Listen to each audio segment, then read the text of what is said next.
Nagbigay naman ng pahayag ang dalawang nakatatandang kapatid ni Pangulong Aquino hinggil sa ilang usapin.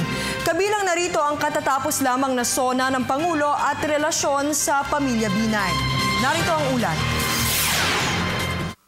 Sa kabila ng mga kritisismo at pagsubok at patuloy na kinakaharap ni Pangulong Noynoy Aquino, proud pa rin ang Aquino sisters na sina Bolsy at Pinky sa mga nagawa ng kanilang kapatid para sa bansa. Nag-oath taking siya noong 2010. Sabi natin, sige, honeymoon period, siguro 1 year, brace ourselves.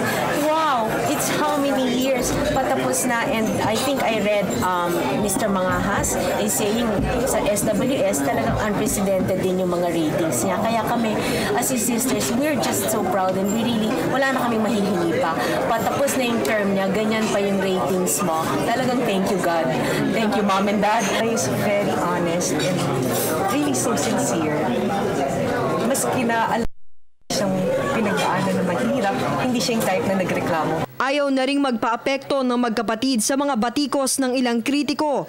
Nilinaw din nila na nananatili ang kanilang maayos na relasyon sa mga Binay. Para sa akin, matagal na pinagsamahan ko sa isang tao. Hindi ko naman basta itataboy o itatapon dahil sa may nangyayari ngayon. At yung mga ibang anak niya who's been so nice, I really want them to be my friends for life. I mean, doesn't mean naman na mag-friends tayo. Lahat ng pinapaniwalaan mo, pinapaniwalaan ko, diba? So, kanya-kanyang respeto. Samantala, maski ang mga Aquino sister, walang ideya sa kung sino ang i-endoso ni Pinoy bilang kanya.